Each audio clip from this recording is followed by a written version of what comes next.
26 نومبر 1930 کو کینیڈا کے the daily foreigner میں ایک خبر شائع ہوتی ہے۔ نیوز پیپر کے فرنٹ پیج پر جس خبر کا ٹائٹل تھا ولیج آف دا ڈیڈ، اس خبر نے پورے کینیڈا میں خوف و ہراس پیدا کر دیا تھا کہ نارتھ کینیڈا میں رہنے والا ایک قبیلہ راتوں رات آخر کہاں غائب ہو چکا تھا۔ ویڈیو شروع کرنے سے پہلے چینل کو سبسکرائب کر دیں۔ نارتھ کینیڈا کے دور دراز علاقے میں ایک لیک کے کنارے پر ایک چھوٹی سی بستی میں ایسکیمو ٹرائب رہتا تھا۔ اس میں قریب 100 سے 150 لوگ رہتے تھے اور وہ اسی جھیل سے مچھلیاں پکڑ کر اپنا گزارا کرتے تھے۔ یہ نارتھ کینیڈا کا وہ ایریا ہے جہاں ہزاروں نہیں بلکہ لاکھوں کلومیٹر تک صرف چند ہزار لوگ ہی رہتے ہیں، اور اس کی وجہ یہاں کا سخت ترین موسم ہے۔ اس قبیلے کے لوگ مچھلیوں کے علاوہ آس پاس کے جنگلی جانوروں کا شکار بھی کرتے تھے، اور اسی لیے کئی شکاری بھی یہاں آتے جاتے تھے۔ یہ نومبر 1930 کا ایک سخت ترین دن تھا جب جو نامی ایک شکاری اس بستی کی طرف شکار کی غرض سے آیا۔ شکار میں وہ اس قدر بزی ہو گیا کہ اسے اندھیرا ہونے کا احساس ہی نہ ہوا۔ اس نے سوچا کہ وہ لیک کے کنارے آباد ایسکیمو نامی بستی میں رات گزار لے گا۔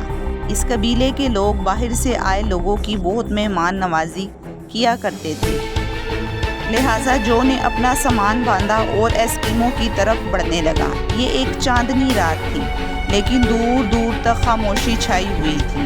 نہ ہی کوئی شخص نظر آ رہا تھا اور نہ ہی کوئی آواز سنائی دے رہی تھی، حالانکہ جو پہلے بھی ایسا کر چکا تھا، لیکن آج اس نے کچھ ایب نارمل محسوس کیا تھا۔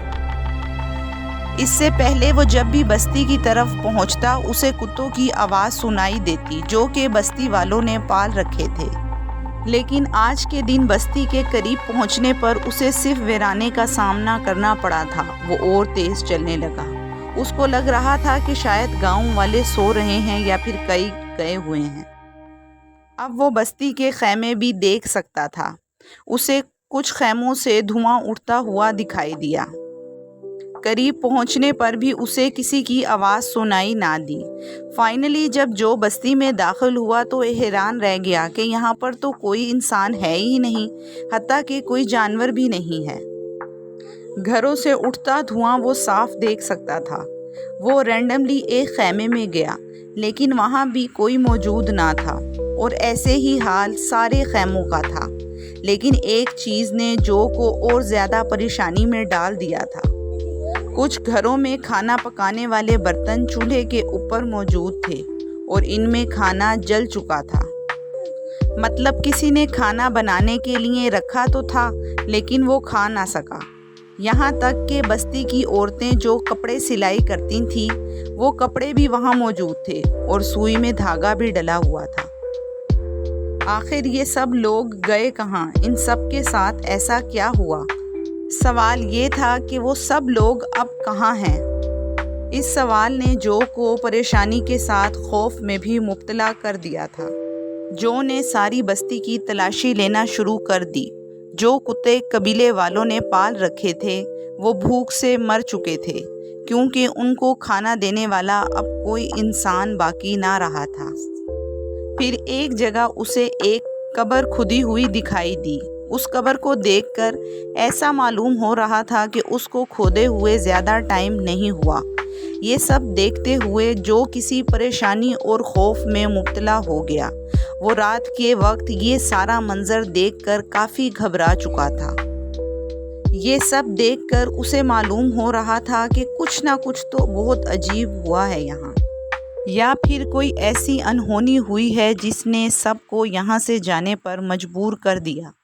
بستی والے اپنے ساتھ کچھ بھی لے کر نہ گئے تھے۔ وہ اس قدر مجبور ہو چکے تھے کہ وہ اپنے کتے، کپڑے، کھانا، یہاں تک کہ جلی ہوئی آگ کو بھی بند نہ کر سکے تھے۔